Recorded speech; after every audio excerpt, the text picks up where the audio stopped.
শেষ জামানায় নবীর উম্মত কয় ভাগ হবে? আর জোরে বলেন, কয় ভাগ হবে? 73 ভাগের মধ্যে প্রথম ভাগের শুরু হয় কখন? আল্লাহ নবী দুনিয়া থেকে বিদায় নিলেন, পর্দা অতিক্রম করলেন।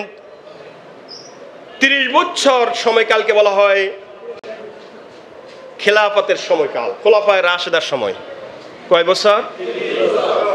এর মধ্যে প্রথম 2 বছর আরো কিছুদিন, 3 মাস প্লাস খেলাফায়ে রাশেদার দায়িত্ব পালন করেছেন হযরত আবু বকর সিদ্দিক রাদিয়াল্লাহু তাআলা আনহু। এরপরে দায়িত্ব পালন করেছেন হযরত ওমর রাদিয়াল্লাহু তাআলা, প্রায় 10 বছর প্লাস। হযরত আবু বকরকে বলা হয় ইসলামের প্রথম খলিফা, হযরত ওমরকে বলা হয় ইসলামের দ্বিতীয় খলিফা।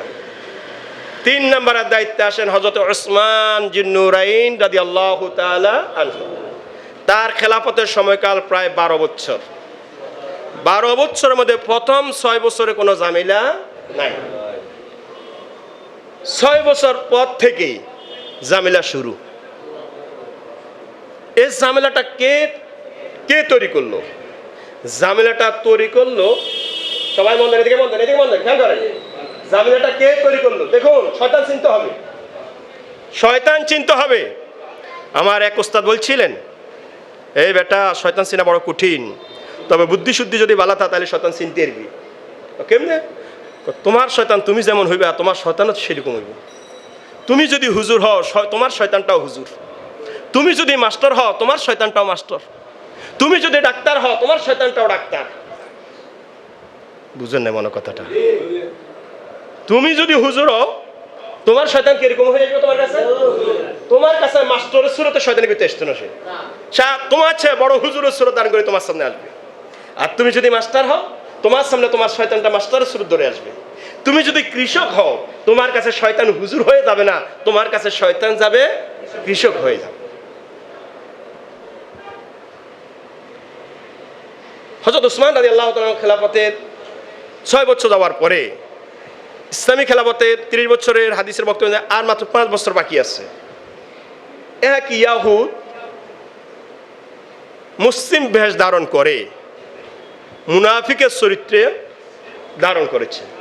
তার নাম হচ্ছে আব্দুল্লাহ বিন সাবাহ। আব্দুল্লাহ ইবনে সাবাহ, বলেন তার নাম হচ্ছে কি? Abdullah ibn Saba.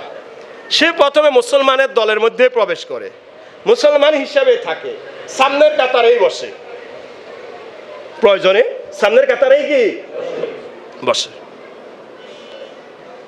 বসে আস্তে আস্তে সে উসমান রাদিয়াল্লাহু তাআলা আনহুর খেলাফতের ব্যাপারে মুসলমানদের মধ্যে একটু সন্দেহ সৃষ্টি করতে লাগলো।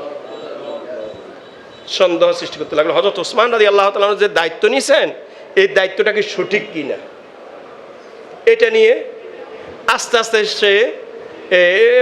আস্তে সে প্ররোচনা দিতে থাকে। দিতে একটা পর্যায়ে এমন রূপ ধারণ করলো, তার প্ররোচনায় প্ররোচিত হয়ে হযরত উসমান রাদিয়াল্লাহু তাআলা আনহুর মতো খোলাফায়ে রাশিদার 3য় খলিফা, রাসূলুল্লাহ সাল্লাল্লাহু আলাইহি ওয়াসাল্লামের জামাতাগণের মধ্যে অন্যতম জামাতা, যাকে আল্লাহ নবী জুন্নুরাইন বলে খেতাব দিয়েছেন, সে হযরত উসমান রাদিয়াল্লাহু তাআলা আনহুকে শহীদ করে দেওয়া হয়। যেই সময় শহীদ করা হয় সেই সময় হযরত উসমান কুরআনুল কারীম তেলাওয়াত করতেছেন। যারা হযরত উসমানকে শহীদ করার জন্য আসে তারা সবাই মুসলমানের শুরুতেই আসে এবং তারা সবাই মুসলমানই ছিল। প্ররোচনাটা যে দিয়েছিল সে ছিল ইহুদিদের এই একজন মুনাফিক মুসলিম, তার নাম হচ্ছে আব্দুল্লাহ বিন সাবাহ। যাও, হযরত উসমান রাদিয়াল্লাহু তাআলা তো শহীদ হয়ে গেলেন। শহীদ হওয়ার পরে জলিল কদর সাহাবাদের সূরা মোতাবেক খেলাফতের দায়িত্বে আসলেন হযরত আলী রাদিয়াল্লাহু তাআলা আনহু। খেয়াল রাখবেন, শয়তান ফুলার মাও শয়তান, কনের মাও শয়তান। ফুলার মাও শয়তান, কনের মাও কে? এই দিকে চক্রান্ত করে শয়তান হযরত ওসমানকে শহীদ করালেন, মুনাফিক আব্দুল্লাহ বিন সাবাহ। শহীদ হওয়ার পরে এবার আরেক গ্রুপকে ভিতরে লাগাই দিলেন, হযরত ওসমান হত্যার বিচার চাই। হযরত ওসমান হত্যার কি চাই?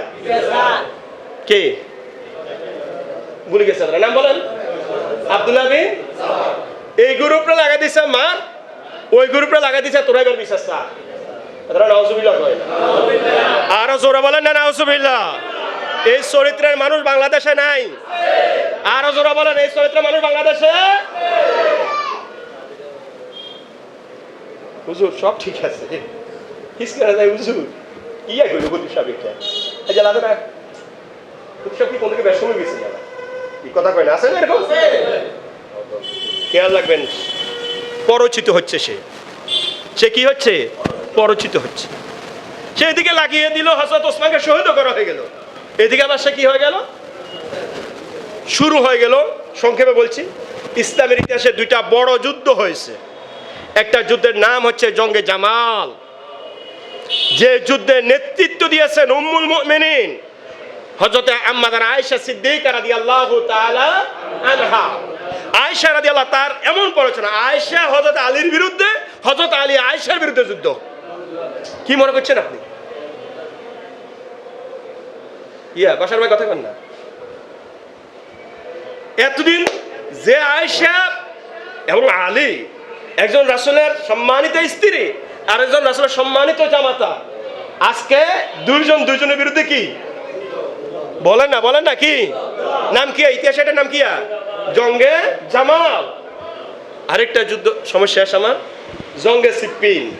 পরবর্তীতে এই দুইটা যুদ্ধের ফলাফল এসে দাঁড়ালো, ওই দুইটা যুদ্ধকে ভিত্তি করে মুসলমান সেদিনে দুই ভাগ হয়ে গেল।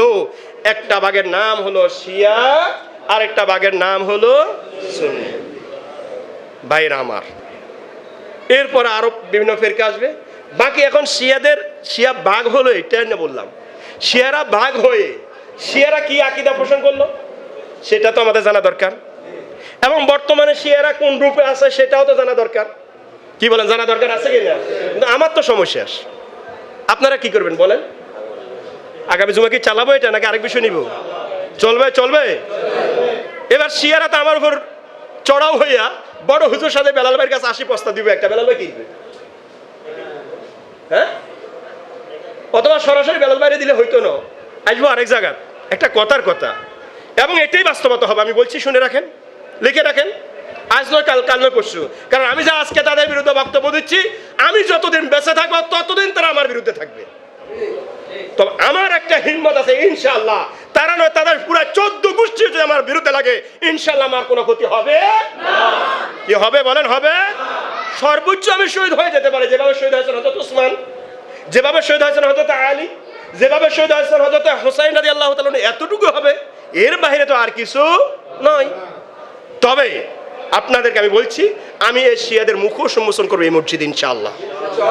কারণ আমি দেখেছি আমার অনেক বন্ধু শিয়া হয়ে গেছে, আমি দেখছি আমার অনেক বন্ধু শিয়াদের আকীদা পোষণ করতেছে।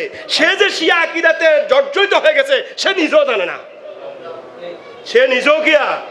সুতরাং এখানে বক্তব্য দিয়ে আমার এই বক্তব্য লাইভ হচ্ছে, আমার এই বক্তব্য সব জায়গায় যাবে। সুতরাং আমি আমার ওই সব বন্ধুদেরকে তাদেরকে হেফাজত করতে চাই।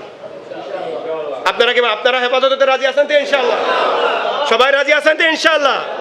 আমরা শিয়া মুসলিম নয়, আমরা রাফিজি নয়, আমরা খারিজি নয়, আমরা কথিত সুন্নিও নয়, আমরা আহলুস সুন্নাহ ওয়াল জামাআহ।